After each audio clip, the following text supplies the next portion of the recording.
మీ లేఖనాల వెలుగులో నుండి మా ప్రతి ఒక్కరితో మాట్లాడుమని, భంగపరిచే, అభ్యంతరపరిచే సకల దురాత్మ శక్తులన్నిటినీ మా మధ్య నుండి, మా పరిసర ప్రాంతాల నుండి దూరపరిచి, మీ పరిశుద్ధ ఆత్మకు పరిపూర్ణ స్వేచ్ఛను మీరు తీసుకుని మా హృదయాలను తెప్పరిల్ల చేయమని క్రీస్తు నామమున వేడుకొనుచున్నాము తండ్రి. ఆమెన్. Please be seated.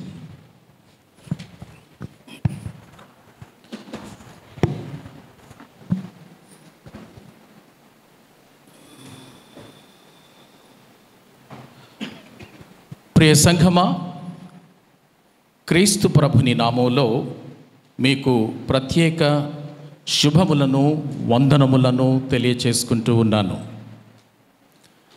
సరిగ్గా 6 ఏళ్ల క్రితం ఇదే రోజు మీ మధ్యలో నేనున్న ఆ జ్ఞాపకాలు నా కళ్ళ ముందు అవి ఉన్నాయి. ఆ దినాన్న కూడా దేవుని సేవకులు, ప్రియ దైవజనులు రెవరెండ్ కేవి పాల్ అయ్య గారు ఉన్నారు. కమిటీలు వస్తూ ఉంటాయి, మారుతూ ఉంటాయి. ప్రస్తుత కార్యవర్గము ప్రెసిడెంట్ గారు యోనా గారు, కార్యదర్శి గారు క్యాలెబ్ గారు, అలాగే ట్రెజరర్ నిజశ్రీ గారు, వివిధ విభాగాల అధిపతులు, నాయకులు, నాయకురాళ్ళు అయిన ప్రతి వారికి, సంఘ ఎగ్జిక్యూటివ్ కౌన్సిల్ 50 మందికి, నన్ను మీ మధ్యకు సంఘ ఎగ్జిక్యూటివ్ కౌన్సిల్ పక్షాన ఆహ్వానించి నాతో ఉత్తర ప్రత్యుత్తరాలు చేసిన అసోసియేట్ సెక్రటరీ గారు భాస్కర్ గారు, అలాగే మునుపు నేను ఎరిగిన అనేక మంది పెద్దలైన వారు, వేదిక మీద ఉన్న దైవజనులు, సంఘ నాయకులు, ప్రతి ఒక్కరికి పేరు పేరున నా వందన శుభములను తెలియచేసుకుంటూ ఉన్నాను. 6 ఏళ్ల కాలపు మీతో పరిచయం ఎంత వేగంగా దొర్లుకుపోయిందో కదా. అనేక సందర్భాలలో మిమ్మలను నేను జ్ఞాపకం చేసుకున్నాను. ఆ కాలపు ఫోటోలు నాకు కనిపిస్తున్నప్పుడు ఆ మధురమైన స్మృతులన్నీ నాకు గుర్తుకున్నాయి. మరలా దేవుని సేవకులు కేవి పాల్ గారిని పూర్తి స్థాయిలో కాపరిగా ఇక్కడ వారిని చూస్తూ ఈ 6 ఏళ్ల ఆధ్యాత్మిక పోషణ, వారి పరిచర్యలో ఈ సంఘం వర్ధిల్లడం ఇదంత దివ్యమైన భాగ్యం అని భావిస్తూ, ఈ ప్రత్యేక ఉజ్జీవ కూటాలలో నాతో పాటు సహ ఉపదేశకునిగా దేవుని సంకల్పములో మీ చేత ఆహ్వానించబడుతున్న ప్రియులు, పెద్దలు రెవరెండ్ పండు ప్రేమ్ కుమార్ గారు, వారిని కూడా జ్ఞాపకం చేసుకుంటూ కొన్ని నిమిషాలు మనము దేవుని యొక్క వాక్యాన్ని ధ్యానం చేద్దాం. సరిగ్గా 1 గంట సమయం నేను ముందు మీకు సమయాన్ని ఇస్తున్నాను కాబట్టి మీరెవ్వరూ వాచీలు చూసుకోరని నేను భావిస్తూ ఉన్నాను. ఈ 1 గంట సమయాన్ని దేవుని వాక్యపు వెలుగులో మనము కొన్ని ధ్యానాలు కలిగి ఉండడానికి ప్రయత్నం చేద్దాం. ప్రియులారా, ఉజ్జీవ కూటాలు అని మనం పేరు పెట్టుకున్నాం.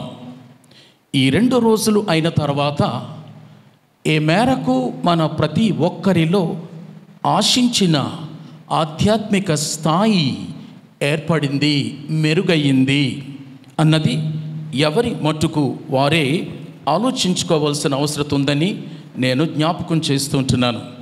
ప్రియులారా, మెట్టుకు కొన్ని పాఠాలు అయితే మనము వాక్యపు వెలుగులో ధ్యానం చేసుకుందాం. గంటలో ఉజ్జీవాలు దొరకవండి. అయితే దేవుని వాక్యం మనతో మాట్లాడుతున్న ఆ నిమిషంలోనే మన బ్రతుకులు రూపాంతరం పొందితే, వాక్యానికి లోబడి విధేయులమైతే, చక్కదిద్దుకోవడానికి ప్రభువుతో చేతులు కలిపితే ఉజ్జీవం క్షణంలో మన జీవితాల్లో కలుగుతుంది. కాబట్టి అలాంటి ఒక చిన్న ప్రయత్నాన్ని నిలబడి ఉన్న ఉపదేశకుడైన నేను, కూర్చొని వింటున్న సంఘము, మనమందరం కలిసి ఒక చిన్న ధ్యానాన్ని మనము చేసుకుందాం. మీకు ఈ వాక్య భాగము చదివి వినిపించబడింది. ఆదికాండము 12వ అధ్యాయము మొదటి 9 వచనాలు మనకు చదివి వినిపించబడ్డాయి. మీలో బైబిళ్ళు తానివారు ఎవరైనా ఉన్నారా? ఈ ఉజ్జీవ కూటాలకు మీ చేతులు పైకెత్తి చూపిస్తారా? నేను బైబిల్ ఇస్తాను మీకు. తానివారు ఎవరైనా ఉన్నారా? బైబిల్ సొసైటీ వాళ్ళ బైసెంటినరీ ఎడిషన్ ఉంది ఇక్కడ, చాలా పెద్దది, తీసుకొచ్చిద్దామని. సో అందరి దగ్గర బైబిల్స్ ఉన్నాయి. Very good. చదువుబడిన వాక్య భాగంలో మనకు ఒక వ్యక్తి కనిపిస్తున్నాడు. ఆయన పేరు అబ్రహాము. Very good. అబ్రహాము గురించి ఆలోచన చేస్తూ ఉన్నప్పుడు వివిధ విధాలైన ఆధ్యాత్మిక పాఠాలు మన మదిలో మెదులుతూ ఉంటాయి. కొన్ని మచ్చుకు మనం మాట్లాడుకుంటే, మనకు తెలిసిన పరిస్థితుల కంటే తెలియని వాటి కోసం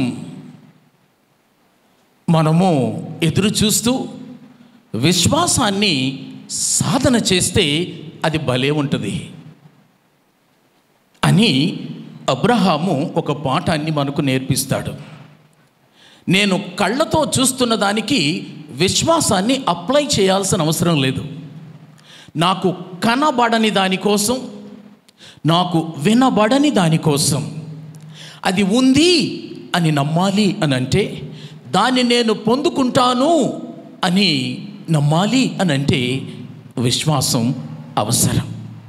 అందుకే పరిచయ పరిస్థితుల కంటే, అనగా విశ్వాసం సాధన చేయాల్సిన అవసరము లేని తెలిసిన పరిచయ పరిస్థితుల కంటే విశ్వాసం సాధన చేయాల్సి వస్తున్న తెలియని ప్రదేశాలు, తెలియని సాహసాలు చాలా ముఖ్యం అని అబ్రహాము మనకొక పాఠాన్ని నేర్పిస్తున్నాడు. రెండవది, నా దగ్గరున్న సౌఖ్య సుఖ పరిస్థితుల కంటే విధేయతతో కూడిన సవాళ్ల జీవితమే ముఖ్యం అని మరొక పాఠాన్ని అబ్రహాము నేర్పిస్తున్నాడు. ఈ భూలోక నివాసం కంటే ఆ పరలోక నిత్యత్వ దృష్టి చాలా మెండు అని మరొక పాఠాన్ని అబ్రహాము నేర్పిస్తూ ఉన్నాడు. కొంతమందికి అబ్రహామును చూడగానే విశ్వాసం గుర్తుకొస్తుంది. ఎందుకంటే దేవుని వాగ్దానములను అవి కంటికి కనబడని పరిస్థితుల్లో, చెవికి వినబడని పరిస్థితుల్లో, హృదయానికి అస్సలు గోచరం కాని పరిస్థితుల్లో, తానెక్కడికి వెళ్ళాలో తెలియక, తాను ఎంతకాలం ప్రయాణం చేయాలో అస్సలు అంతుబట్టక ఉన్న పరిస్థితుల్లో సహితము దేవుని వాగ్దానములను నమ్మిన ఏమి విశ్వాసం అండి అబ్రహాముది అని మనం మాట్లాడుకుంటూ ఉంటాం. అంతేనా? అంతవరకు పరిచయం లేని ఒకానొక దేవుడు అకస్మాత్తుగా తనకు ప్రత్యక్షమై, హే, నేను నిన్ను పంపే చోటుకు వెళ్తావా అని అంటే వెళతాను అని చాలా రెడీగా తన విధేయతను చూపించిన అబ్రహాము గురించి మనము మాట్లాడుకుంటూ ఉంటాం. దేవాది దేవుడు ఆదిలో ఆదాము తర్వాత, నోవహు తర్వాత, ఇక నేరుగా ఈ అబ్రహాముతోనే చేసిన ఆ నిబంధన గురించి మాట్లాడుకుంటాం.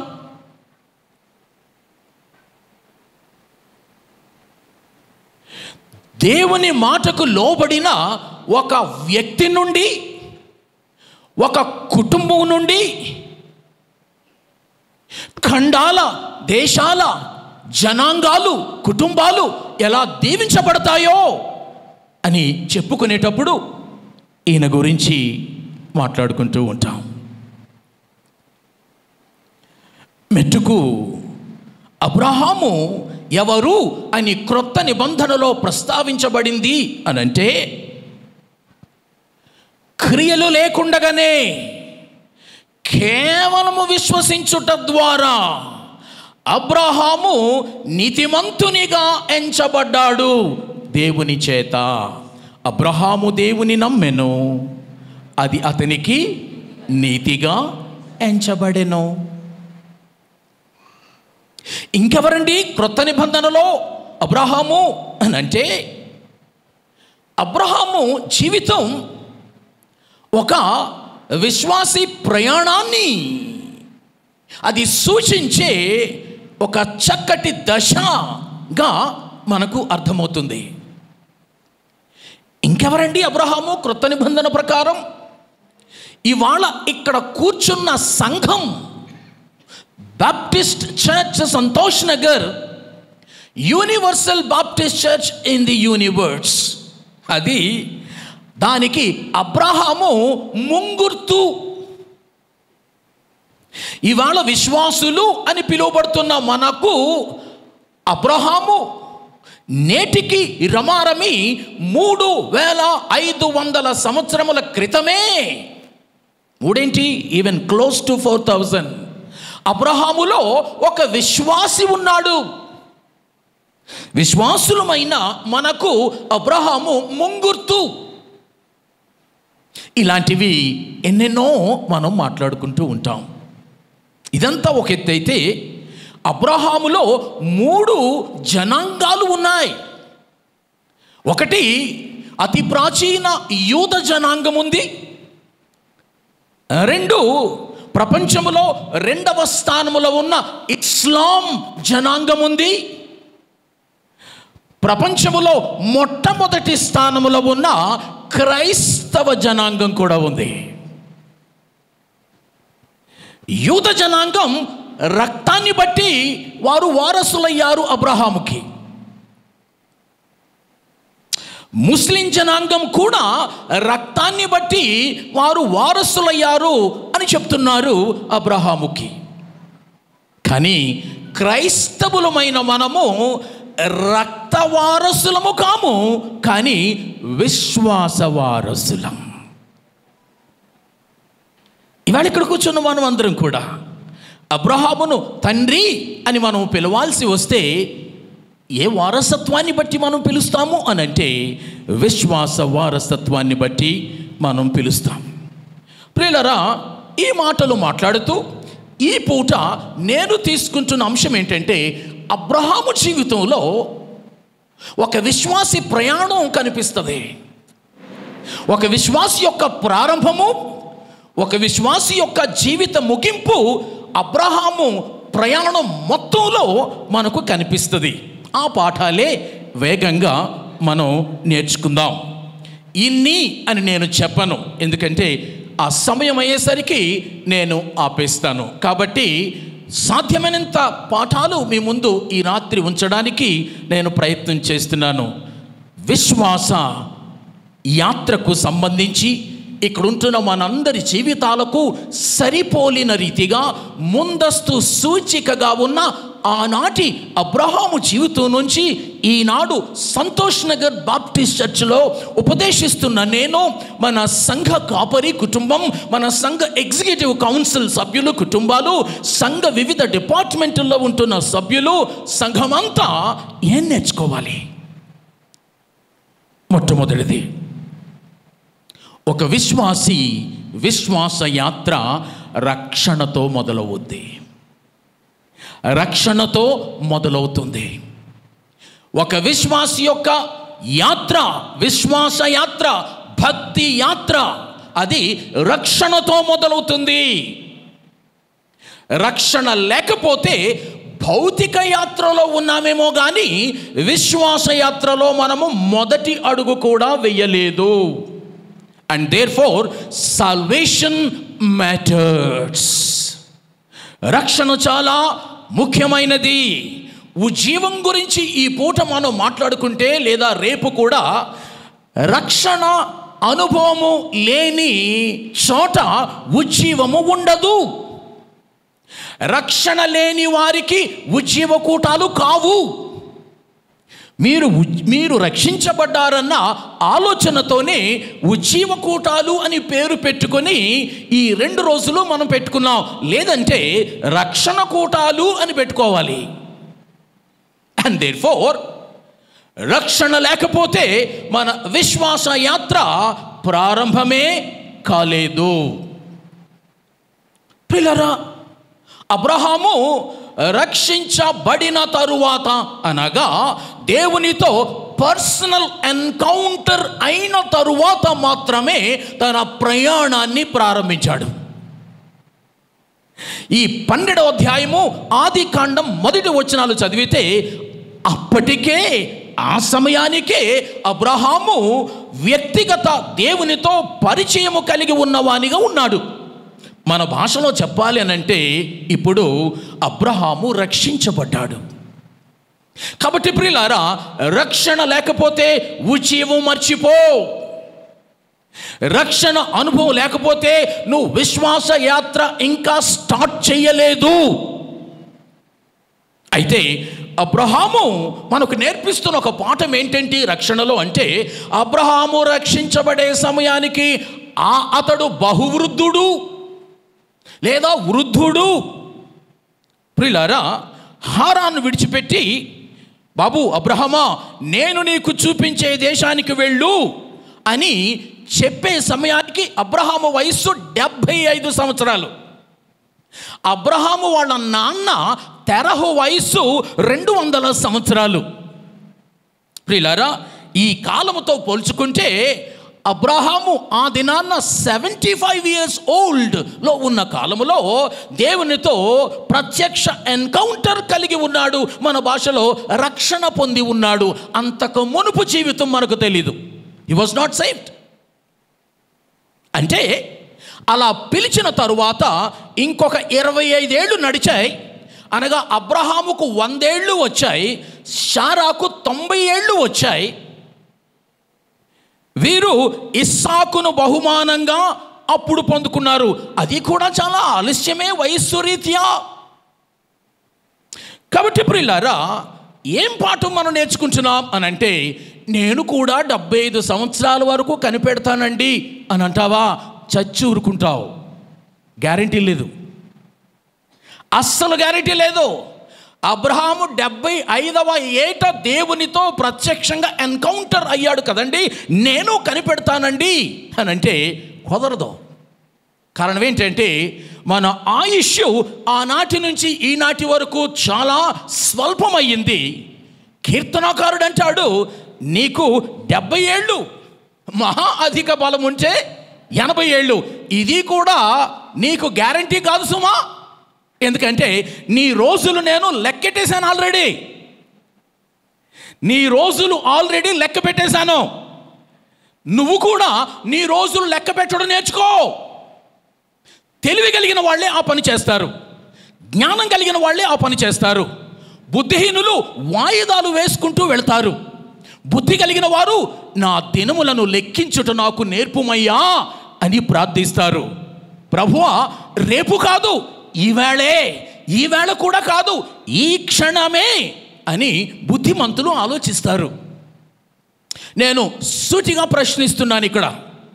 ఇక్కడ కుర్చీలలో కూర్చున్నవారు, బయట ఒకవేళ స్క్రీన్స్ మీద చూస్తున్నవారు, ఇలా స్ట్రీమింగ్లో చూస్తున్నవారు, అడుగుతున్నాను వాక్య ఆధారాన్ని బట్టి, have you been born again?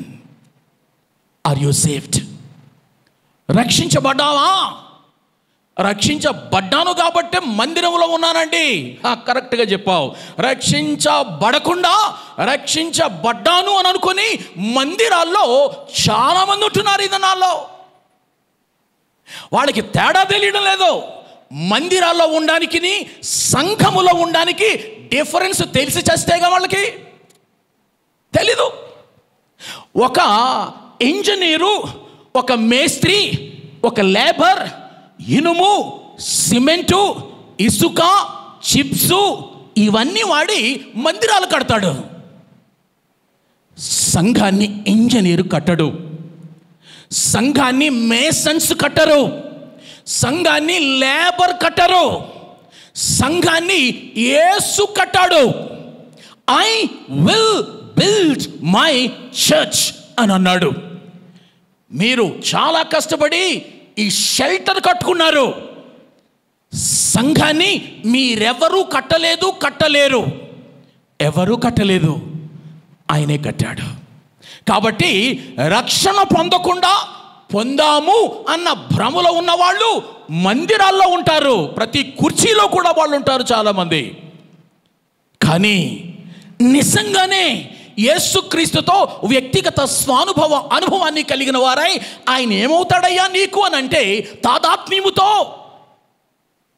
నీవు ఒక ఉన్నత స్థితికి అంతరంగంలో ఎత్తబడిన వాడవై దానవై, ఆయన నా రక్షకుడండి, ఆయన నా విమోచకుడండి, ఆయన నా దేవుడండి, నా ప్రాణ ప్రియుడండి.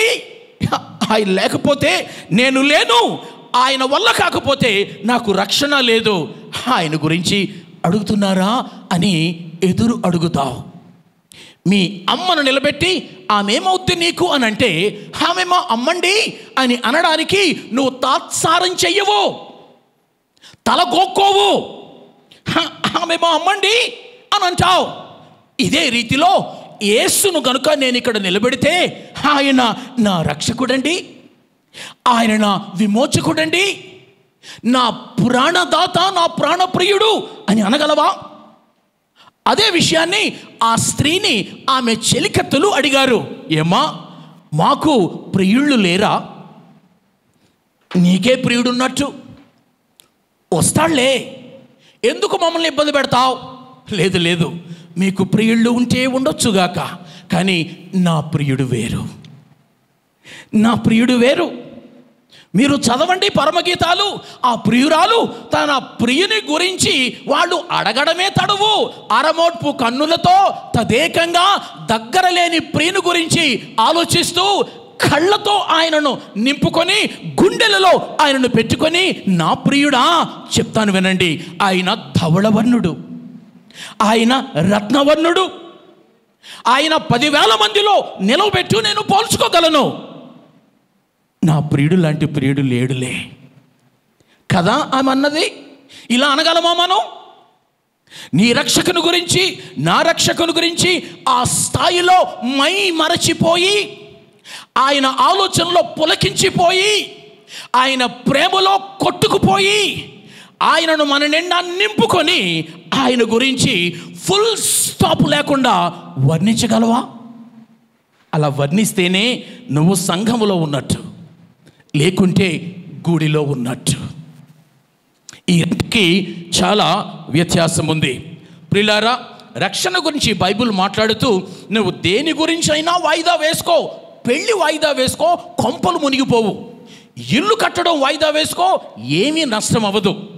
కానీ రక్షణకు వాయిదా వేస్తావా, నీది మరుక్షణం కాదు. బడకుండా నువ్వు కనుక కన్ను మూస్తే మరలా రక్షించబడ్డానికి నీకు ఛాన్స్ లేదు, ఇక అవకాశము లేనే లేదు. అందుకని salvation matters. Salvation is the very first step of the journey of a believer. Salvation is the very first experience of the revival of any believer. And therefore, I insist upon, ఏ విధమైన సందేహము లేని స్థితిలో నీ రక్షణ అనుభవాన్ని నువ్వు check చేసుకోమని ప్రభు పేరిట మీకు ఆనబెట్టుచూ ఉన్నాను. చాలా కాలం తర్వాత వెళ్తున్నాను ఆయన చూడడానికి, నన్ను గుర్తుపడతాడా నా స్నేహితుడు అనుకుంటున్నాడు ఒక స్నేహితుడు. తాను వెళ్ళి చూడాలి అని అనుకుంటున్న తన స్నేహితుని పేరు జాన్ న్యూటన్. జాన్ న్యూటన్ వృద్ధుడయ్యాడు, తనకు మతిమరుపు వచ్చింది, జ్ఞాపక శక్తి తగ్గిపోయింది. తన స్నేహితుడు వెళ్ళి నన్ను గుర్తుపడతాడా జాన్ న్యూటన్ అనుకుంటూ దగ్గరకు వచ్చాడు. హే జాన్ న్యూటన్, నేను నీ స్నేహితుడిని, గుర్తుపట్టావా అని అడిగితే, నిజంగానే జాన్ న్యూటన్ చాలా కష్టపడ్డాడు అతన్ని చూసి గుర్తు తెచ్చుకోవడానికి. కొంత ప్రయాసపడి చివరికి అంటున్నాడు, సారీ, నాకు గుర్తు రావడం లేదు. అయ్యో గుర్తులేనా, సరేలే, వృద్ధాప్యం వచ్చింది, పార్కిన్సన్స్ అనే వ్యాధి కూడా ఉంది, అందుకని నీకు జ్ఞాపక శక్తి పూర్తిగా పోయింది.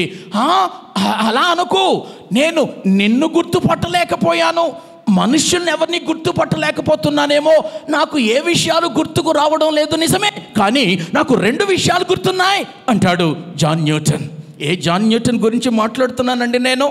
మీలో ఎవరైనా amazing grace, how sweet the sound that saved a wretch like me అనే క్రీస్తు ప్రభుని అద్భుతమైన కృప గురించి తాను రాసిన స్వానుభవంతో రాసిన పాటను ఇవాళ అంతర్జాతీయంగా అన్ని శాఖలలో పాడుకుంటూ ఉంటున్న ఆ పాట రాసిన జాన్ న్యూటన్ గురించి చెప్తున్నాను.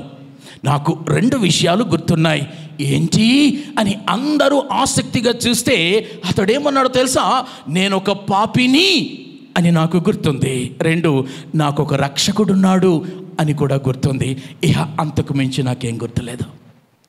మై బ్రదర్స్ అండ్ సిస్టర్స్, అది నేను వినినప్పుడు, ఆయన స్వానుభవాన్ని నేను అర్థం చేసుకున్నప్పుడు నా హృదయం పులకించింది. ప్రభువా, అంతకాలం బ్రతుకుతానో లేదో అది వేరే విషయం, నాకు జబ్బు వచ్చి నిజంగా జ్ఞాపక శక్తి కనుక కోల్పోతే నా భార్యనే గుర్తుపట్టలేని స్థితి, నా పిల్లలనే గుర్తుపట్టలేని స్థితి, నా స్నేహితులనే గుర్తుపట్టలేని స్థితి అంటూ నాకు వస్తే ఈ 2 విషయాలు నాకు గుర్తుండాలి ప్రభువా.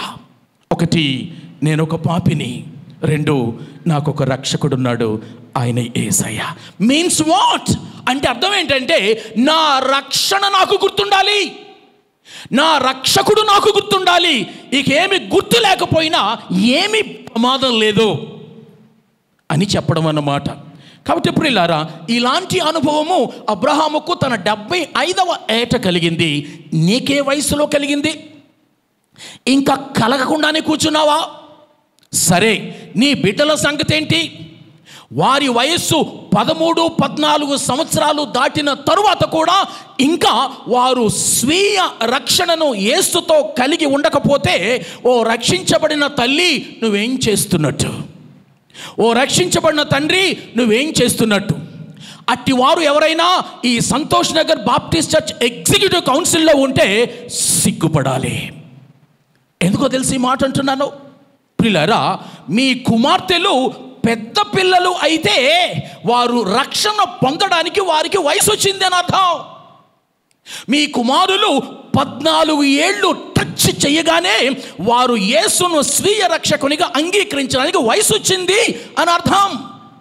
బైబిల్ చెప్తుంది, బాలుడు నడువవలసిన త్రోవను వానికి నేర్పుము, అప్పుడు వాడు పెద్దవాడైనా దాని నుండి తొలగిపోడు. బాలుడు బాలికకు ఇంటర్నేషనల్ డెఫినేషన్ ఏంటో తెలుసా? 14 ఏళ్ళు. 14 ఏళ్ళు నిండిన ప్రతివాడు బాల్య వయస్సును దాటి కౌమార అనగా లేత యవ్వన ప్రాయములోనికి అడుగు పెట్టారు వారు. అనగా నీ కూతుళ్ళు, నీ కొడుకులు యేసును స్వీయ రక్షకునిగా వారంతటా వారు స్వీకరించడానికి వయసు వచ్చింది. వారు తాము పాపులు అని గుర్తెరగడానికి వారికి సరిపోయిన వయసు వచ్చింది. వారు యేసును తమ పాప ప్రాయశ్చిత్తునిగా గుర్తించడానికి, నాకు బదులు యేసు మరణించాడని వారు గ్రహించడానికి వారికి వయసు వచ్చింది. వారి రక్షణ నిత్య జీవముతో ముడిపడి ఉన్నదన్న గ్రాహ్యానికి వారు రావడానికి వారికి వయసు వచ్చింది. వయసు రానిదల్లా ఆ తల్లులకు తండ్రులకే. ఇంకేమొచ్చిందండి? అప్పుడు ఏం వయసు వచ్చిందండి? ఎందుకంటే ఈ దినాన పాదిర్లు కూడా, ముఖ్యంగా వివాహ రిజిస్ట్రేషన్స్ లైసెన్స్ ఉన్నోళ్ళు కూడా పాదిర్లు చేస్తున్న పని ఏంటంటే, పెళ్లికి ముందు బుడుంగును ముంచేస్తున్నారు. బాప్టిస్ట్ వాళ్ళం కదా, ముంచడం మనకు అలవాటు. కానీ వాక్యం చెప్తున్న విషయం ఏంటంటే, నమ్మి బాప్తిస్మము పొందువాడు అని ఉంది తప్ప పెళ్లికి బాప్తిస్మం పొందువాడు అని లేదు అక్కడ. ఆ నమ్మడమే రక్షణ. అదుందా నీ కొడుకులకి? అది ఉందా నీ కూతుళ్లకు? మీరు ఇందాక భాస్కర్ గారు నన్ను పరిచయం చేసినప్పుడు 2 కూతుళ్ళు అని చెప్పారు. ఎస్, వారు 13, 14 సంవత్సరాల్లో 2 పిల్లలు. పెద్ద పిల్లలైన ఆ ఎర్లీ ఇయర్స్లో వారు యేసుక్రీస్తు ప్రభుని స్వీయ రక్షకునిగా అంగీకరించారు. అది 2016వ సంవత్సరం. ఈవేళ 2025 పెద్ద కుమార్తె 23 సంవత్సరాలు, చిన్న కుమార్తె 22 సంవత్సరాలు పూర్తి చేసుకున్నారు. అది 2016 సెప్టెంబర్ నెలలో వారు యేసుక్రీస్తును ఒక అద్భుతమైన రీతిలో ఎన్కౌంటర్ అయ్యారు. వ్యక్తిగతంగా ఆయనను ఎదుర్కొన్నారు. ఆ యంగ్ టీనేజ్ గర్ల్స్ వారి పాపములను వారు ఒప్పుకున్న తరువాత ఏం జరిగిందమ్మా అని అంటే, వారిద్దరూ విడివిడిగా అన్న మాటలు ఏంటంటే, డాడీ నా పాపములన్నీ నేను ఒప్పుకున్నాను, అవన్నీ మా వీపు వెనుక ఒక పెద్ద మూటలాగా దొర్లుకుపోయి పడిపోవడం నాకు అనిపించింది daddy. Jesus is here daddy అంటది చిన్న కూతురు. Jesus is here daddy. దాదాపు అదే మాట పెద్ద కుమార్తె. I told them that very night, 2016 September, అదే రాత్రి చెప్పాను వాక్యాన్ని ఎత్తి, my daughters you are saved, మీరు రక్షించబడ్డారు. అదే 2016 డిసెంబర్ 30వ తారీఖున విశాఖ జిల్లా, తూర్పుగోదావరి అప్పటి జిల్లా మధ్యలో తుని, పాయికరపేట 2 పట్టణాల మధ్యలో పారే తాండవ కెనాల్లో నేను వారికి బాప్తిస్మం ఇచ్చాను. Today I'm a very proud father. Of course my wife is with the lord. 5 years ago she is a proud mother. ప్రియులారా, ఈ స్త్రీలు సమాజంలో మీరు ఏ పదవులు వెలగబెట్టండి, ఐ డోంట్ మైండ్.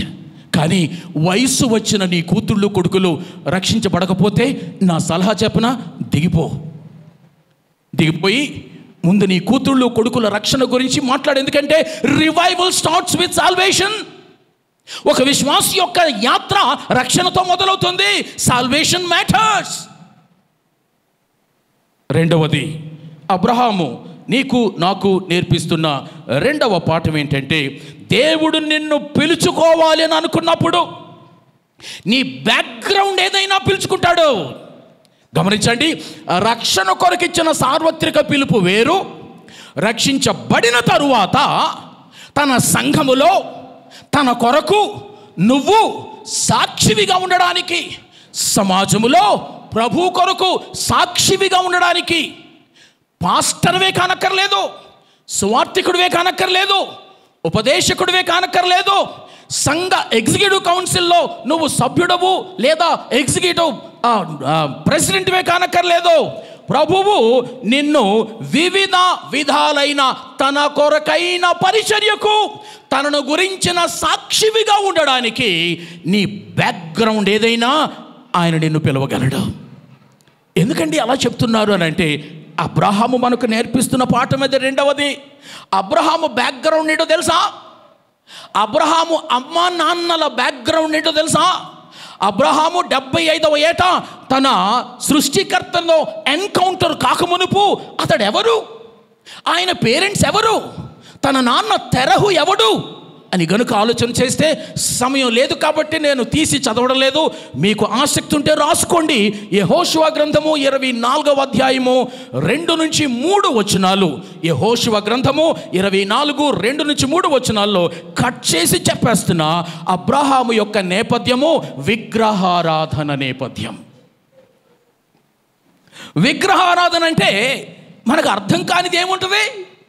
ప్రియులారా, ఇండియాలో విగ్రహారాధన అంటే తెలియని వారు ఉంటారా? కాబట్టి మనకు కూడా తెలియని పరిస్థితి ఏం కాదు. ఇది ఈనాటిది మాత్రమే కాదు, కొన్ని సహస్రాబ్దాల వెనకటికి కూడా విగ్రహారాధన ఉంది. విగ్రహారాధన యొక్క ఆరంభం తెరహు నుండి కాదు, విగ్రహారాధన యొక్క ఆరంభం ఏదెను తోట నుండే. కాబట్టి ప్రియులారా, ఏ నేపథ్యమైనా నిన్ను రక్షించుకోగలడు, ఏ నేపథ్యమైనా నిన్ను తన పనికి పరిచర్యకు పిలువగలడు. ప్రియులారా, మెలకై మార్టిన్ అనే ఒక పరిశోధకుడు అబ్రహాము కాలము నాటి పరిస్థితులను పరిశోధన చేసి అంటాడు, అబ్రహాము కాలములో రమారమి ఎన్ని విగ్రహాలు లేదా ఎంతమంది దేవుళ్ళు అనబడిన వారు ఉన్నారు అని తాను మాట్లాడుతూ అంటాడు, 500కు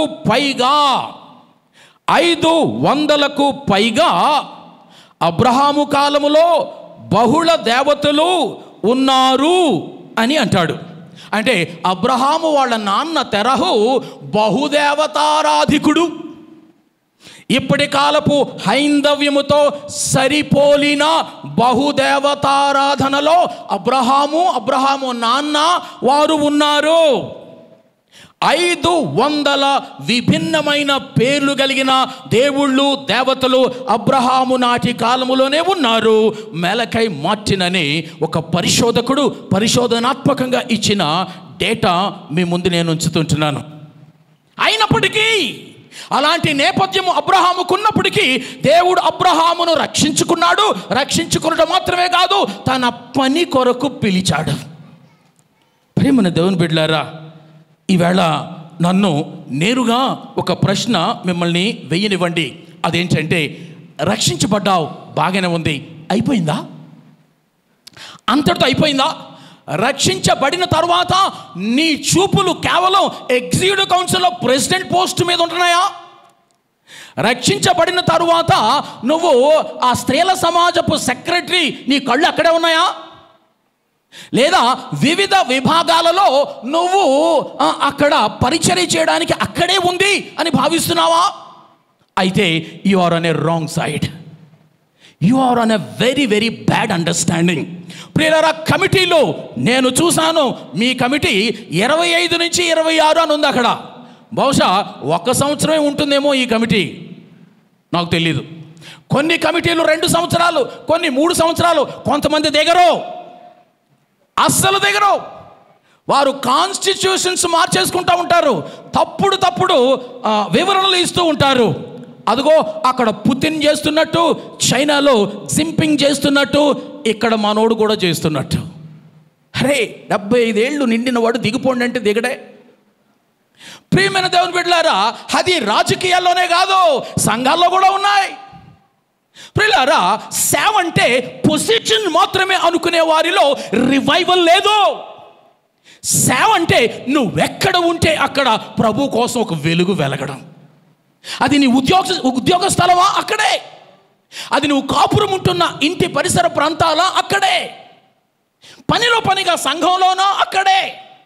ప్రియులారా, పాస్టర్ గారికి లేదా ఉపదేశకునికి, ఒక సువార్తికునికి టైం టు టైం అన్నట్టు ఎలా ఉండదో, once one is a pastor, he is a pastor for 24 hours.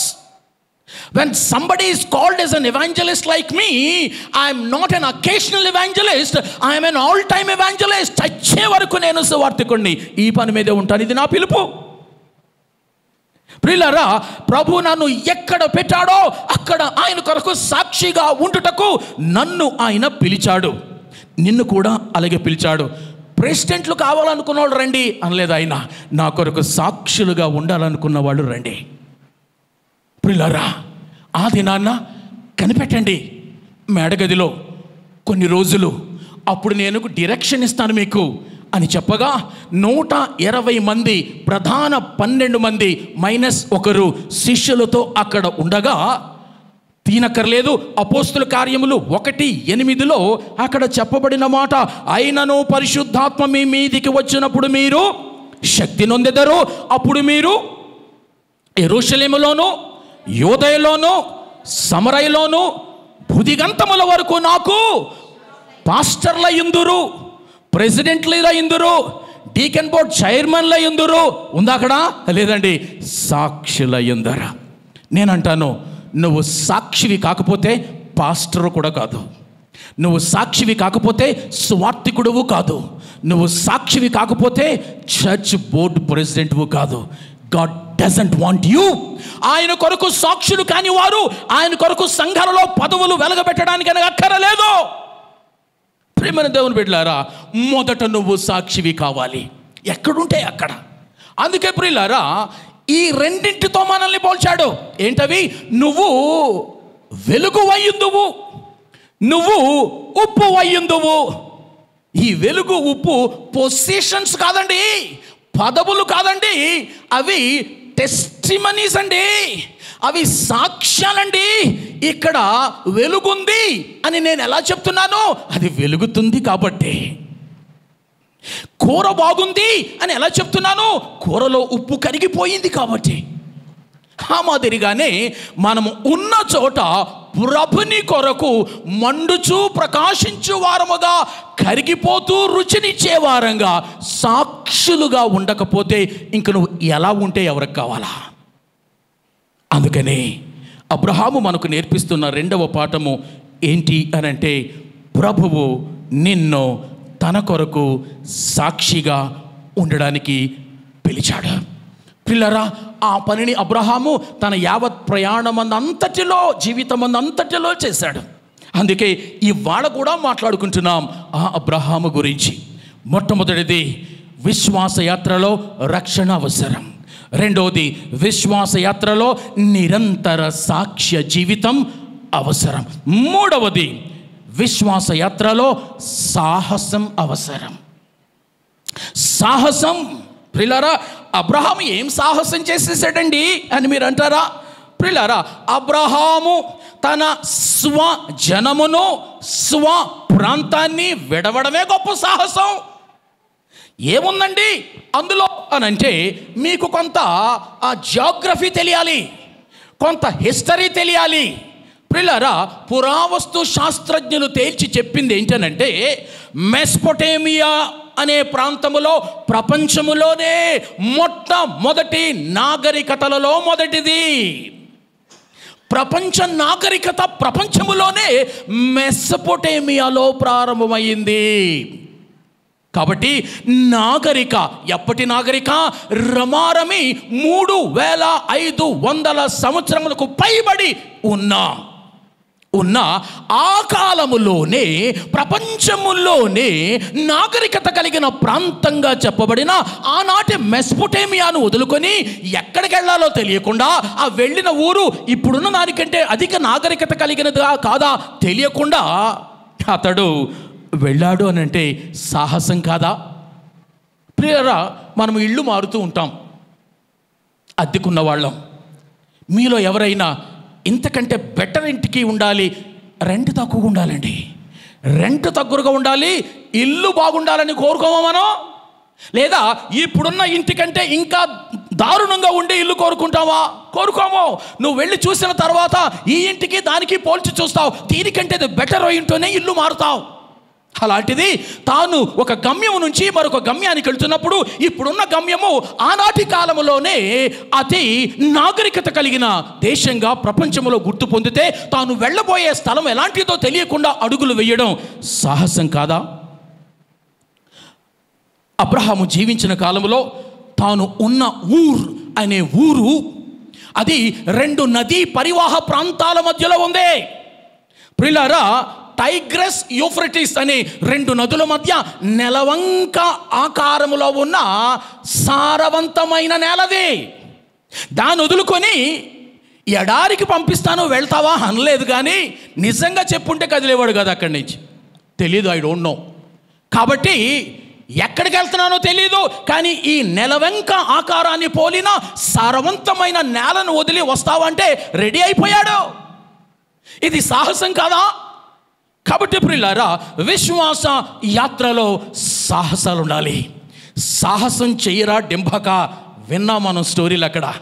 ఇక్కడ నేను అంటున్నాను, సాహసం చేద్దాము ప్రియ విశ్వాసి. సాహసం లేని జీవితం చప్పగా ఉంది అని వాళ్ళు అంటారు. సాహసం లేని జీవితం భక్తేనా? అది ఒక జీవితమేనా? ప్రియులారా, అలాంటి సారవంతమైన ప్రాంతాలు, ఇంకా మేలకై మార్టిన్ ఏమేమి పరిశోధనలు రాశాడండి. ఆనాడే అబ్రహాము జీవిస్తున్న అనే ఊరిలో 1,00,000 మంది ప్రజలు జీవించారు. టవర్లున్నాయి, రాజభవనాలున్నాయి, దేవాలయాలున్నాయి, న్యాయస్థానాలున్నాయి. హమూరాబి కోడ్ ఆనాడే ఉంది, లీగల్ కోడ్. మార్కెట్లు, చతురస్రాకారపు మార్కెట్లు ఉన్నాయి. అఫ్ కోర్స్ విగ్రహాలు ఉన్నాయి, పుణ్యక్షేత్రాలు ఉన్నాయి, ఉద్యానవనాలు ఉన్నాయి, మొజాయిక్లు ఉన్నాయి. ఇలాంటివన్నీ కూడా ఆనాడే ఉన్నాయి. ఇక అవి తప్ప, అక్కడ తప్ప ఆనాటి ప్రపంచంలో ఇంకెక్కడా లేవు. అయినా పోవడానికి సిద్ధంగా ఉన్నాడు. అతడు ఉన్న ప్రాంతము గొప్ప ఓడరేవు, వ్యాపారానికి అనువుగా ఉండేది, డబ్బు సంపాదించుకోవడానికి అనువైన చోటు. అయినా వదిలేసి వెళ్ళిపోయాడు. ప్రియులారా, నేనెందుకు ఇవన్నీ చెబుతూ ఉన్నాను అనంటే, నువ్వు నేను నిజానికి నిజంగా మన క్రైస్తవ విశ్వాస యాత్రను కనుక స్టార్ట్ చేస్తే ఉజ్జీవపు బాటలో సాహసం కూడా ఉంది. రక్షణ లేని చోట ఉజ్జీవం లేదు, సాక్షిగా పిలుపు పొందుకొనిన చోట ఉజ్జీవం లేదు. నీ విశ్వాస యాత్రలో సాహసాలకు నువ్వు సిద్ధం కాకపోయినా కూడా అందులో ఉజ్జీవం లేదు అని ఈయన మనకు జ్ఞాపకం చేస్తున్నాడు. ప్రియులారా, పండితులు కొన్ని మాటలు అంటారు, అందులో ఒక మాట నాకు చాలా ఇష్టమైంది. లైఫ్ బిగిన్స్, వినండి, life begins at the end of your comfort zone. Life begins at the end of your comfort zone. నీ కులాసా కలుగులో నుంచి నువ్వు బయటకు వచ్చినప్పుడే నీ అసలైన జీవితం ఆరంభమవుతుంది. కొంతమందికి వారి వారి ఖరీదైన ఇళ్ళు వారికి కులాసా కలుగులు, కొంతమందికి వారు ఉంటున్న మందిరాలు కులాసా క్షేత్రాలు, కొంతమందికి వారి వారి సంఘాల్లో వారు వెలగబడుతున్న పోస్టులు కులాసా క్షేత్రాలు. అవి వదిలి రావడానికి ఇష్టపడరు. ప్రియమైన దేవుని బిడ్డలారా, బట్ మన విశ్వాస యాత్ర మట్టుకు ఎప్పుడు స్టార్ట్ అవుతుందో తెలుసా? అసలైన విశ్వాస యాత్ర చాలా శక్తివంతమైన, చురుకైన, క్రియాశీలకమైన మన విశ్వాస యాత్ర రక్షణతో ప్రారంభమవుతుంది, పిలుపుతో కొనసాగుతుంది, అయితే సాహసాలతో అది వర్ధిల్లుతుంది. ఆ సాహసాలు మనకున్నాయా? అబ్రహాములో ఆ సాహసాన్ని మనం చూస్తాం. నాలుగవది ఇంకేం పాఠం నేర్పిస్తున్నాడండి అబ్రహాము? విశ్వాసయాత్రలో నువ్వు సాగుతూ ఉన్నప్పుడు నీ స్వంత శక్తి మీద, సొంత భక్తి మీద గనుక నువ్వు ఆధారపడి ప్రయాణం చేస్తానని అనుకుంటే పడిపోతావు, ఓడిపోతావు అని అబ్రహాము మనకు జీవితం మనకు చెప్తుంది. ఎందుకండి అలా అన్నారు? మీకు తెలియనివేమీ నేను మాట్లాడడం లేదు, వాటిని ఒక చోట పెట్టి మీకు వివరిస్తున్నానంతే. నేను స్టడీ చేశాను కాబట్టి మీకు వాటిని తెలియపరుస్తున్నాను.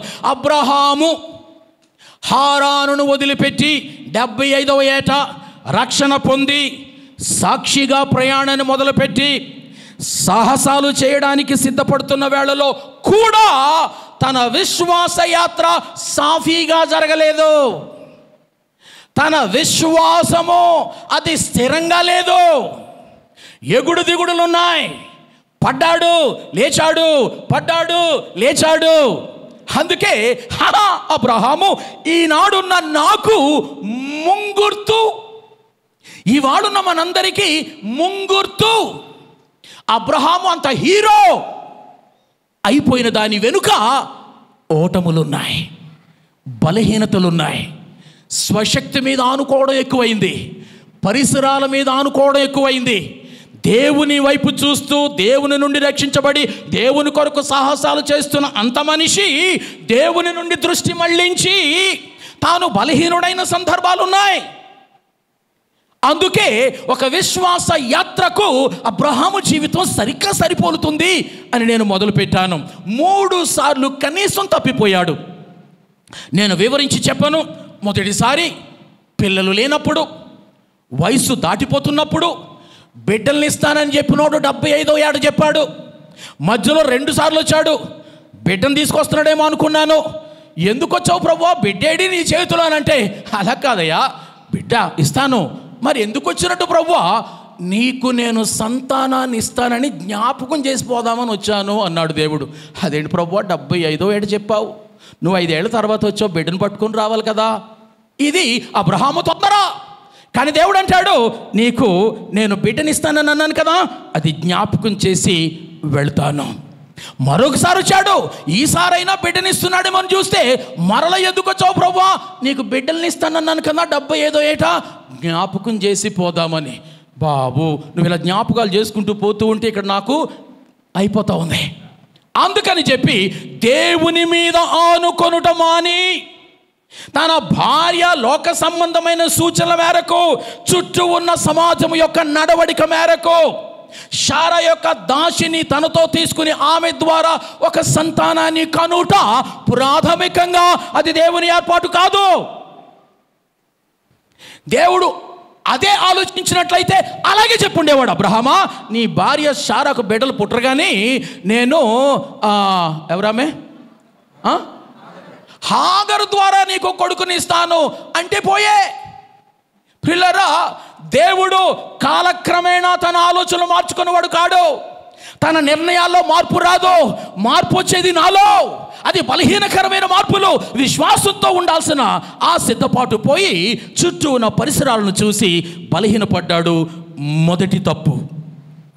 రెండవది, ఆదికాండం 12వ అధ్యాయం కనుక మనం చూస్తే ఐగుప్తులోనికి వెళ్ళాడు. ఐగుప్తులోనికి వెళ్ళమని దేవుడైతే చెప్పలేదు. స్వనిర్ణయం తీసుకున్నాడు. సమస్య కొని తెచ్చుకున్నాడు. డానికి నేను ఇక ముందుకు పోవడం లేదు. ఏంటండి సమస్య అని అంటే, ఐగుప్తు రాజు తన భార్య అయిన శారాను చూసి ఈమె ఎవరయ్యా అంటూ కళ్ళు పారేసుకుంటే ఆమె మీద ఈయనకు అర్థమైపోయింది, నా పని అయిపోయేటట్టుంది, ఈమె నా చెల్లండి అంటూ చెప్పుకొచ్చాడు. ఇది అతడు చేసిన మూడవ తప్పు. ప్రియులారా, మొదటి తప్పు హాగరుతో వెళ్ళడం, రెండవ తప్పు ఐగుప్తుకు వెళ్ళడం, మూడో తప్పు శారాను నా భార్య అని అనకుండా నా సోదరి అని అర్ధ సత్యాన్ని అర్ధ అబద్ధాన్ని మాట్లాడి ఆమె ఏమైతే నాకేంటి, నా చర్మం కాపాడబడింది, ఇప్పటికీ ఆమె బ్రతికొస్తే తీసుకెళ్తా లేకపోతే పోతా అనుకున్నాడు. ఇదేం విశ్వాసం అండి? ఈయనండి విశ్వాసులకు తండ్రి అనిపిస్తుంది మనకి. కాబట్టి ప్రియులారా, మన విశ్వాస యాత్రలో చాలా సవాళ్ళు ఉంటూ ఉంటాయి. అయితే ఒక మాట ఏంటంటే, నేను నీకు తోడుగా ఉంటాను అని చెప్పిన దేవుణ్ణి మరచి చుట్టూ ఉన్న లోకాలను, చుట్టూ ఉన్న దేశాలను, ఆ కాలంలో ఉన్న సంప్రదాయాలను, ఆ కాలంలో రాజులు అవలంబించే విధానాలను మాత్రమే చూసి పిలిచిన దేవుని వైపు దృష్టిని ఉంచకుండా మరల్చుట మన జీవితాల్లో కూడా జరుగుతూ ఉండొచ్చు. జాగ్రత్తగా ఉండాలి.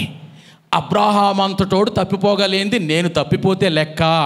అందుకోసం రాయబడలేదండి బైబిల్లో.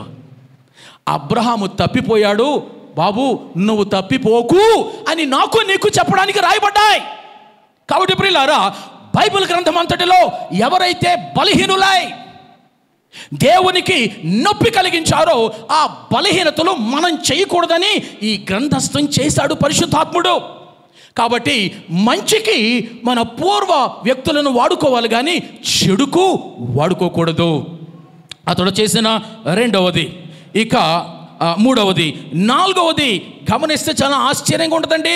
ఆదికాండము 20వ అధ్యాయం వచ్చేసరికి ఈసారి గెరారు అనే ప్రాంతంలో గెరారు రాజు అయిన అబీమెలెకు దగ్గర కూడా శారాను చూసి ఈమె నా చెల్లెలు అని అంటాడండి. ఆమె కూడా ఏమీ తక్కువ తినలేదండి. ఆయన ఏమవుతాడమ్మా నీకు అంటే, మా అన్నండి అన్నదండి. ఇద్దరికిద్దరు బాగా సరిపోయారు. నిజానికి మీరు చదివితే ఇద్దరు కూడబలుకునే స్టార్ట్ అయ్యారు. అలాగా ముందు అనుకొని కరెక్ట్గా యాక్ట్ చేసేసారు అక్కడ. ప్రియులారా, ఏం జరుగుతుంది అని అంటే, మన విశ్వాస యాత్రలో మన చూపు దేవుని వైపు కాక, ఆయన ఇచ్చిన రక్షణ వైపు కాక, రక్షణ నిశ్చిత వైపు కాక, రక్షణ ఆనందం వైపు కాక, రక్షణను కొనసాగించేవాడైన ప్రభు వైపు కాక, పరిసరాలను, వ్యక్తులను, మన చుట్టూ ఉన్న మతాలను, వారి దేవుళ్లను, లేదా చుట్టూ ఉంటున్న అనేక మంది మానవ మార్గదర్శకులను, సంప్రదాయాలను చూస్తూ ఉంటే క్రైస్తవ విశ్వాసంలో మనం ముందుకు పోలేము. అందుకే బైబిల్ అంతట్లో నువ్వు ఎవరి వైపు చూడాలి అని అంటే యేసు వైపు మాత్రమే ఉన్నది బైబిల్లో. ఇంకంతే, ఇంకెవరి వైపు మనం చూడడానికి వీలు లేదు. దేవుడు మంచోడు కాబట్టి, కృప కలిగిన వాడు కాబట్టి, పిలువబడిన అబ్రహాము కానీ ఈ దినాన్న మనము కానీ అపనమ్మకస్తులుగా అవిధేయులుగా ఉన్న పిలిచిన దేవుడు నమ్మకస్తుడు కాబట్టి అబ్రహాము పట్ల నమ్మకంగానే వ్యవహరించాడు. అది తలంచుకుంటే ఆ గుబులు పుడుతూ ఉంటుంది. దేవుడు ఆ దినాన్న ఐగుప్తు రాజైన ఫరోతో మాట్లాడకపోతే ఏం జరిగేదో, దేవుడు ఆ దినాన గెరారు రాజైన అబీమెలెకుతో మాట్లాడకపోతే ఏం జరిగేదో. బాబు నాయనా నీకు నమస్కారం, ఈమె నీ భార్యట కదా, నీకెలా తెలిసిందయ్యా? నాకు దేవుడు చెప్పలే, నువ్వు చూస్తే పెద్ద మనిషిలాగా ఉన్నావు, భార్యను పట్టుకుని చెల్లంటావేంటయ్యా, గొప్ప సమస్య తెచ్చిపెట్టేవాడువే, నా ఇంటి మీదకి నా రాజ్యం మీదకి బాబు తీసుకెళ్ళు అంటే అర్థం ఏంటో తెలుసా? ఏం జరిగి ఉంటుందో ఊహించండి. ఒక అన్య దేశపు రాజులు ఒక విశ్వాస యాత్రలో ఉంటున్న అబ్రహాముకు బుద్ధి చెప్పారు. సిగ్గు లేదా? ఎలాగైనా చేస్తావయ్యా నువ్వు? ఇది కాదా ఇది నా సమాజంలో జరుగుతుంది? ఇది నా క్రైస్తవ సంఘం మీద, క్రైస్తవ పాస్టర్ల మీద, క్రైస్తవ పెద్దల మీద వారు నేరారోపణ చేస్తున్న నేరారోపణ నిజం కాదా? పాఠం నేర్చుకోవాలి ప్రియులారా. అది 4వ పాఠము. దేవుడు కృప చూపి దాని నుంచి బయటకు తీసుకొచ్చాడు. 5వ పాఠం క్రైస్తవ విశ్వాస జీవితంలో మనం ఎలా ఉండాలి అని అంటే, మన తరువాతి తరము మీద ఆధ్యాత్మిక ముద్రలు, జాడలు వదిలిపెట్టే వాళ్ళంగా ఉండాలా. దీనినే ఇంగ్లీష్లో నేను అంటాను స్పిరిచువల్ లెగసీ. ఎందుకు స్పిరిచువల్ అని అన్నానంటే, నువ్వు తప్పనిసరిగా నీ కొడుకు కూతురికి నీ ఇల్లు రాస్తావు, ఆర్థిక వారసత్వం, నీ పొలం రాస్తావు, ఆర్థిక వారసత్వం, నీ పెన్షన్ ఇస్తావు, ఆర్థిక వారసత్వం. ఇవన్నీ ఆర్థిక వారసత్వాలు. ఇవి ఎవరైనా చేస్తారు ఉన్నంతలో. కానీ ఆధ్యాత్మిక వారసత్వాలు మనము మన బిడ్డల మీద విడవవద్దా? పిల్లరా, జాగ్రత్తగా కనుక గమనిస్తే, ఏ తప్పుడు సంకేతాన్ని, ఏ అనాధ్యాత్మిక సంఘటనలు, సందర్భాలు అబ్రహాము శారా జీవితంలో 2 సార్లు, అంతకు మించి 3 సార్లు జరిగాయో, దానిని తదనంతరము వచ్చిన తన కుమారుడైన ఇస్సాకు ఆ బ్యాడ్ ఎగ్జాంపుల్ తీసుకున్నాడు ఒక సందర్భంలో.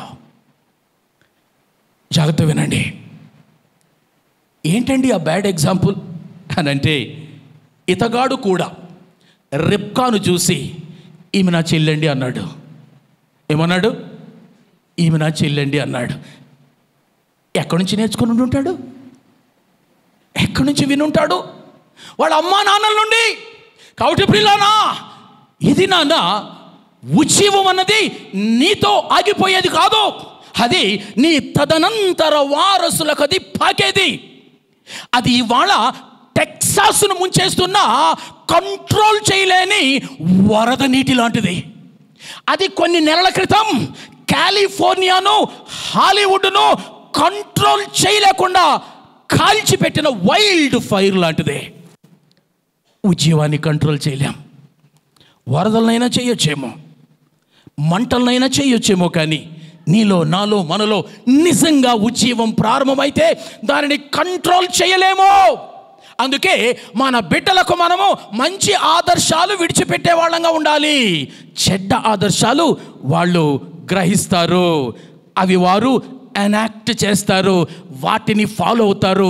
మా డాడీయే చేయగలిగింది, మా మమ్మీయే చేయగలిగింది, మేము చేస్తే తప్ప అనే స్థితికి వాళ్ళు చేస్తారు. నీ కొడుకులు కూతుళ్ళే కాదు, సంఘములో కాపరిని అనుసరించి నడుచుకునే వాళ్ళు, కాపరి కనుక మార్గదర్శకాలు, ఆధ్యాత్మిక మార్గదర్శకాలు చూపించని వానిగా ఉంటే అవే నేర్చుకుంటారు.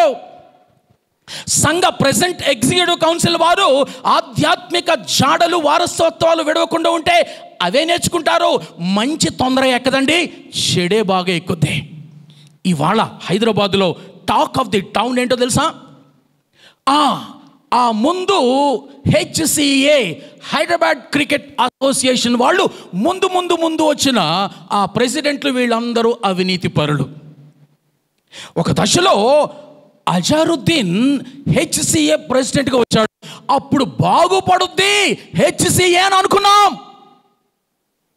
కానీ ఆయన కాలంలో కూడా అవినీతి ఉండింది. ఇక తదనంతరము ఈనాటి వరకు అవినీతి. ఇవాళ న్యూస్ చూడండి మీరు, హైదరాబాద్ క్రికెట్ అసోసియేషన్లో అవినీతి. ఎవడో వస్తాడు నీతిగా ఉంటాడంటే వాడు ఉండలేదట, నీతిగా లేని వాడిని వీళ్ళు కాపీ కొట్టారట. ఇదే పరిస్థితి క్రైస్తవ సంఘాలలో కూడా. కాబట్టి ప్రియులారా, మనకు తెలియకుండానే మనల్ని గమనించేవాళ్ళు ఉంటారు, మనల్ని ఫాలో అయ్యేవాళ్ళు ఉంటారు, మనల్ని హీరోలుగా గుర్తించేవాళ్ళు ఉంటారు, మనల్ని మోడల్గా తీసుకునేవాళ్ళు ఉంటారు. వారి ముందు మంచి ఆదర్శాలు విడిచిపెడదాం. ఏంటండి ఈ మాట మీరు మాట్లాడుతున్నారు అని అంటే, అవునండి, ఎందుకంటే ఈ అబ్రహాం ఎవరో తెలుసా? ఇప్పుడు మీరు చెప్పండి, అబ్రహాము ముందోడా నోవహు ముందోడా? చెప్పాలి. నోవహు ముందు. నోవహు నుంచి క్రిందకు వస్తే ఎన్నవ తరము వాడు అబ్రహాము? 10వ తరము వాడు. నోవహు గురించి బైబిల్ ఏం చెప్తుంది? నోవహు గురించి బైబిల్ ఏం చెప్తుంది? అతడు నీతిమంతుడు అని చెప్తుంది. ప్రియులారా, నీతిమంతుడైన నోవహు నుంచి 1, 2, 3, 4, 10వ తరము వాడు అబ్రహాము. ఈ అబ్రహాము కూడా దేవుని దృష్టిలో నీతిమంతుడే. ఎలా? అబ్రహాము దేవుని నమ్మెను, అది అతనికి నీతిగా ఎంచబడెను. 10 తరాల క్రితము నోవహు నీతిమంతుడు, 10 తరాల తర్వాత అబ్రహాము కూడా నీతిమంతుడు. నీతిమంతుడైన నోవహు నుంచి నీతిని వారసత్వంగా 10 తరాల తర్వాత కూడా పుచ్చుకున్నవాడు. What about you? What about me? మనల్ని కనుక అలాగా కొలిస్తే మనము సరిపోతామా? ప్లేరా, నేను ముగింపుకు వెళ్తుంటున్నాను. ఆయన ఒక స్టడీ చేశాడు. ఆయన పేరు ఏఈ విన్షిప్. ఏఈ విన్షిప్ అనే ఒక పరిశోధన చేశాడు. ఏంటి ఆయన చేసిన పరిశోధన అంటే, 19వ శతాబ్దం అంతటిలో ఒక 2 జంటలను తీసుకున్నాడు. భార్యాభర్త. ఈ భార్యాభర్తల పిల్లలు 100 ఏళ్లలో వీళ్ళు ఎంతమంది పాకిపోయారో దొరికినంత మందిని స్టడీ చేశాడు. ఈ జంటను కూడా 100 ఏళ్లలో పిల్లలు ఎంతమంది దొరికారో వీళ్ళను స్టడీ చేశాడు. అందులో మొదటి జంటలో ఆ మగాడి పేరు, పురుషుడి పేరు మ్యాక్స్ జూక్. ఎవడు అంటే ఒక నాస్తికుడు, దేవుడు ఉన్నాడని నమ్మనివాడు. అతడు ఎవరిని పెళ్ళాడు అంటే దేవుడు లేడని నమ్మ ఇంకొక ఆమెను పెళ్ళాడు. కాబట్టి వీళ్ళిద్దరు ఎవరు? దేవుడు లేడు అని నమ్మే నాస్తిక జంట. ఈ నాస్తిక జంటకు పెళ్ళయింది, వారికి పిల్లలు. అలాగా వీళ్ళను స్టడీ చేశాడు ఏఈ విన్షిప్ అనే ఆయన. తనకు 1026 మంది దొరికారు. 1026 మంది. ఆ 1026 మంది గురించి డేటా తీసుకుంటే వాళ్ళ గురించి డీటెయిల్స్ ఇలా ఉన్నాయి. నేను మాట్లాడుతుంది ఊహ కాదు, ఇది రీసెర్చ్. అందులో 300 మంది ప్రీమెచ్యూర్డ్గా చచ్చిపోయారు. 300 people died prematurely. ఒక 100 మంది వాళ్ళు జైళ్ళ పాలయ్యారు. 190 మంది దుర్వ్యసనాలకు బానిసలయ్యారు. వారి కాక ప్రత్యేకంగా తాగుబోతులకు 100 మంది తేలారు. వారు జీవిస్తున్న న్యూయార్క్ విసినిటీలో, ఆ పరిసర ప్రాంతాల్లో న్యూయార్క్ గవర్నమెంట్ వాళ్ళు $1,10,000 వారి మీద దుర్వ్యయము చేశారు. అనగా వేస్ట్ అయిపోయింది వాళ్ళ మీద పెట్టిన మనీ గవర్నమెంట్ది. ఇలాగున మిగిలిన వాళ్ళందరూ కూడా చెడిపోయిన వారు. బాగుపడిన వాళ్ళు ఎవరు లేరండి. ఎవరి కడుపును పుట్టినోళ్ళు? మ్యాక్స్ జూక్ ఆయన భార్య అనే నాస్తిక దంపతుల కడుపును పుట్టి 100 ఏళ్లలో 1026 మంది దొరికితే వాళ్ళందరూ కూడా హోప్లెస్ అయిపోయారు. అదే ఏఈ విన్షిప్. క్రీస్తు శకము 1700 సంవత్సర కాలంలో అమెరికాకు వలస వచ్చి అక్కడ స్థిరపడిన మరొక జంట గురించి కూడా రీసెర్చ్ చేశాడు. మీకు తెలుసు ఆ పేర్లు? జోనథాన్ ఎడ్వర్డ్స్, షారా ఎడ్వర్డ్స్. గొప్ప బోధకులు వాళ్ళు, మిషనరీలు. వారి గురించిన పుస్తకాలు ఉన్నాయి. ఈ జోనథాన్ ఎడ్వర్డ్స్, షారా ఎడ్వర్డ్స్ వీళ్ళు ప్రభువును ఎరిగిన, అనగా రక్షించబడిన, సాక్షులుగా ఉండుటకు పిలువబడిన, కాపరిగా సంఘానికి ఉండుటకు పిలువబడిన, క్రైస్తవ విశ్వాస జీవితంలో సవాళ్లను స్వీకరించడానికి సిద్ధపడిన, మంచి ఆదర్శాలు విడిచిన, వారి బిడ్డలకు ఆధ్యాత్మిక వారసత్వాన్ని ఇచ్చిన వారి సంతానాన్ని ఏఈ విన్షిప్ స్టడీ చేశాడు. వారు ఎంతమంది దొరికారు అని అంటే 1400 మంది దొరికారు. ఈ 1400 మందిలో టాప్ లిస్ట్లో ఉన్నవాళ్ళు ఎవరో తెలుసా అండి? 100 మంది న్యాయవాదులు, ఒకరు లా స్కూల్ డీన్, 80 మంది పబ్లిక్ ఆఫీస్ హోల్డర్స్, అంటే ఐఏఎస్, ఐపీఎస్, ఐఎఫ్ఎస్, ఐఆర్ఎస్లు వీళ్ళన్నమాట. 66 మంది డాక్టర్లు, ఒకరు వైద్య పాఠశాల డీన్, 65 కళాశాల విశ్వవిద్యాలయాల ప్రొఫెసర్లు, 30 మంది జడ్జెస్, 13 కళాశాల అధ్యక్షులు, 3 పెద్ద నగరాల మేయర్లు, 3 రాష్ట్రాల గవర్నర్లు అమెరికాలో, 3 యునైటెడ్ స్టేట్స్ సెనేటర్లు, 1 United States treasury controller, 1 United States vice president. అర్థమైందా? మీకు తేడా తెలిసిందా? ఓరకనే నోటి మాటతో చెప్తే మనకేం అర్థమవుద్ది? బాలుడు నడవాల్సిన త్రోవను వానికి నేర్పము, అప్పుడు పెద్దవాడైన నువ్వు ఉండవు, నేను ఉండనప్పుడు. బట్ దేవుని యొక్క మాట అది నెరవేరుతుంది. జానథన్ ఎడ్వర్డ్స్, షారా ఎడ్వర్డ్స్ వారి బిడ్డలకి ఏమి ఇచ్చారు?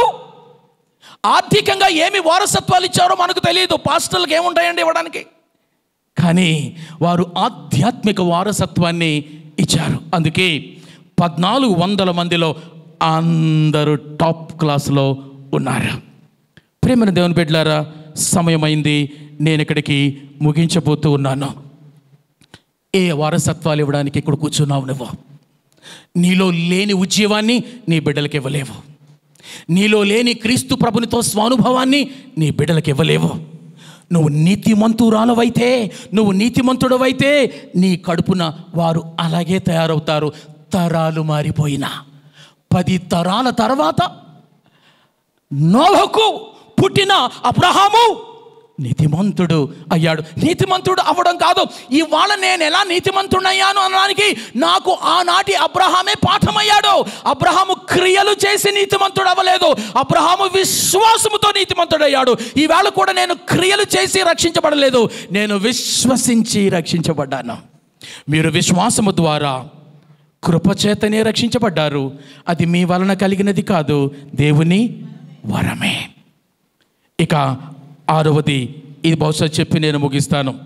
విశ్వాస యాత్రలో పడతా లేచిన తిరిగి ప్రభు దగ్గరికి వచ్చి నమ్మకమైన నీ విశ్వాస యాత్రను కనుక కొనసాగిస్తే దేవుడు నీకు ఇచ్చే ఆశీర్వాదాలు నీకు అర్థం కావు, అనూహ్యంగా ఉంటాయి. ఈయనెవరండి? ఒక్క కొడుకుని పోయా చాలు, ఒక్కడు 75వ ఏట నుంచి 100వ ఏట వరకు 25 సంవత్సరాలు ఎలా కనిపెట్టాడో you can think about it. ఒక్క కొడుకు కోసం. అలాంటిది ఇష్మాయేల్ను ప్రక్కకు తీసేస్తే అతడు కొడుకే, అతన్ని దేవుడు దీవిస్తానన్నాడు, దీవించాడు. వాగ్దాన పుత్రుడు ఇస్సాకు షారాకు ఉండగా షారా ఆమె 127వ సంవత్సరంలో ఆమె చనిపోయినప్పుడు అబ్రహాముకు వయస్సు అప్పుడు చెప్పండి ఎంత? వీళ్ళిద్దరికి డిఫరెన్స్ ఎంత? ఉన్నారా లేదని అడగడానికి 137 సంవత్సరాలు. 137 సంవత్సరాల వయసులో అబ్రహాము మరలా పెళ్లి చేసుకున్నాడు. సరే, చేసుకున్నాడు, బిడ్డలు కూడా పుట్టుకున్నాడు. ఇప్పుడు చెప్పండి, పెళ్లి చేసుకోవడం అబ్రహాము డెసిషన్ కావచ్చేమో, కానీ బిడ్డల్నిచ్చే డెసిషన్ ఎవరిది చెప్పరే? దేవునిది. ఓ గాడ్! 137వ సంవత్సరంలో మరలా వివాహం చేసుకుంటే అతని భౌతిక అవసరతలు తోడు నేడు కోసం చేసుకున్నాడేమో వృద్ధుడు అని అనుకుంటాం. బిడ్డల్ని కనగలడా? 75వ ఏట డౌట్ వచ్చింది, 137వ ఏట కనగలడా? నువ్వు కనడం కాదయ్యా, దేవుడు ఇస్తే కంటావు. కనేశాడు కాదు, దేవుడు ఇచ్చేసాడు. ఒక బిడ్డ కోసం ఎదురు చూసిన అబ్రహాముకు ఆ తర్వాత 6 బిడ్డల్ని ఇచ్చాడు. వారి పేర్లు ఆదికాండం 25 మొదటి 2 వచనాల్లో మనకు కనిపిస్తుంది. జిమ్రాన్, జొక్షాన్, మెదాన్, మిద్యాన్, ఇష్బాక్, షువా అనే వీరి పేర్లు. ఇంకా వివరించాను నేను. కాబట్టి ప్రియులారా, మనం గనక మన జీవితంలో నమ్మకంగా సాగిపోతూ ఉంటే, పడినా వెంటనే లేస్తున్నా, అవిధేయులమైనా తిరిగి వెంటనే లేచి ఆ విశ్వాసమునకు కర్తైన ప్రభు వైపు చూసుకుంటూ పోతుంటున్నప్పుడు అనూహ్యమైన ఆశీర్వాదాలు, నీ వయసుకు నువ్వు పొందిన ఆశీర్వాదాలకు పొంతనుండదు. నీ విశ్వాసానికి ఆయన ఇచ్చిన ఆశీర్వాదాలకు అస్సలు పొంతనుండదు, నువ్వు ఊహించవు. అందుకే ప్రార్థనలో నేను జ్ఞాపకం చేసుకున్నాను. దేవుడు మనకిచ్చే ఆశీర్వాదాలు అవి లేదా మన కొరకు దాచి ఉంచినవి కన్నులకు కనబడవు, చెవులకు వినబడవు, హృదయానికి గోచరం కావు. ప్రియులారా, మీరు గనుక మీ బిడ్డలకు ఆధ్యాత్మిక వారసత్వాలు విడిచి మిమ్మల్ని ఆయన పిలిచినప్పుడు, మనల్ని పిలిచినప్పుడు వెళ్ళిపోతే ఆశీర్వాదాలు మనం లేనప్పుడు ఆగిపోవు, కంటిన్యూ అవుతాయి. That will continue through your progeny, through your children. తరతరాలుగా ఆశీర్వాదాలు కంటిన్యూ చేస్తాడు. ఒక్కసారి ఆయన దీవించాడా, అది ఎన్నటెన్నటికీ జీవితమే. ముగిస్తున్నాను. ఇలాంటి మనిషి ఇక 7వది చివరిది ఈ స్థితికి వచ్చేసిన తర్వాత అంతవరకు నేల చూపులు చూచిన ఈ మనిషి పై చూపులు చూడడం మొదలుపెట్టాడు.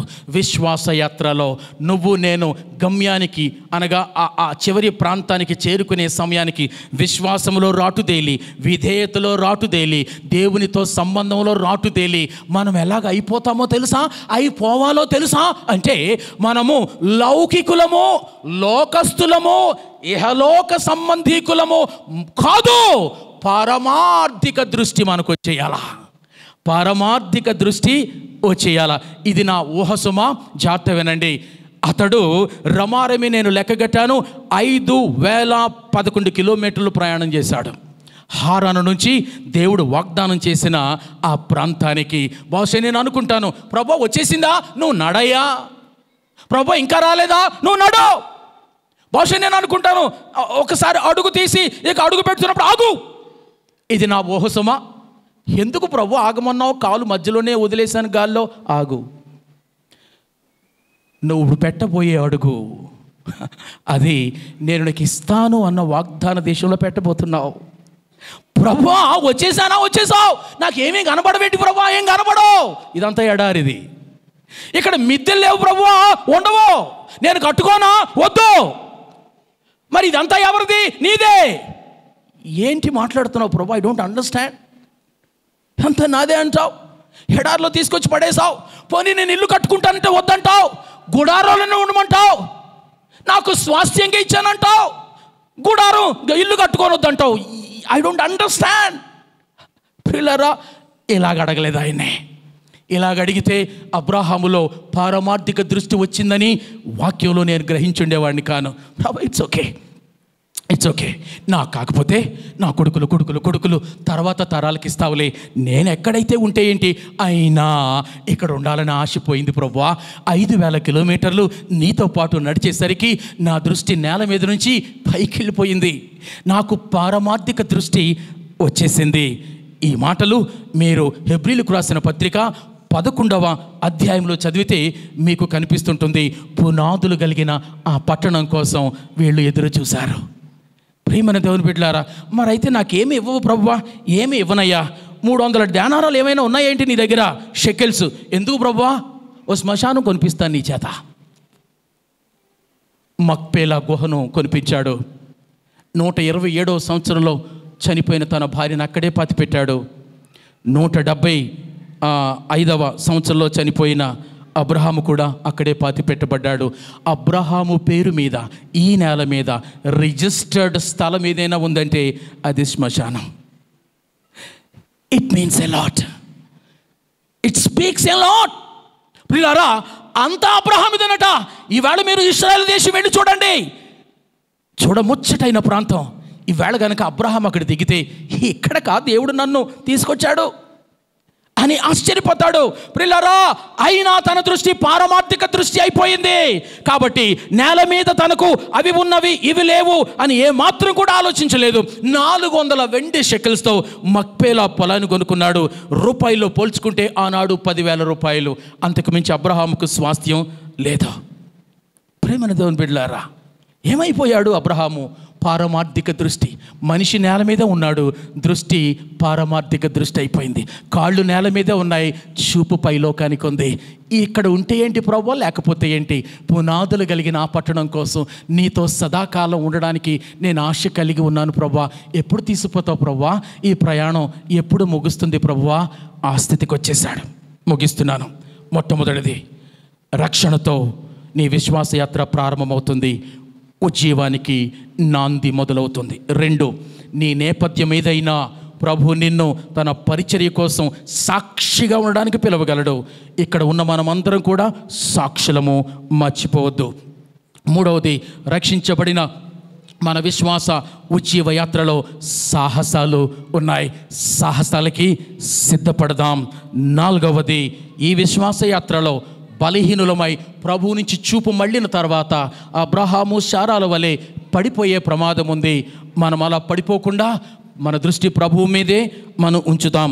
శక్తి చేత, బలము చేత కాదు, దేవుని ఆత్మ చేత నడిపించబడదాం. ఇక ఆరవది, ఆధ్యాత్మిక వారసత్వాలు విడిచిపెడదాం. నోవహు అలాంటి వారసత్వం విడిచిపెట్టాడు.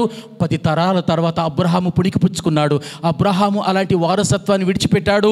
ఇవాళ ఈ సంతోష్ నగర్ బాప్టిస్ట్ చర్చ్లో రక్షించబడి ఉన్న నీవు నేను ఆ వారసత్వాన్ని పుణికి పుచ్చుకున్నాం.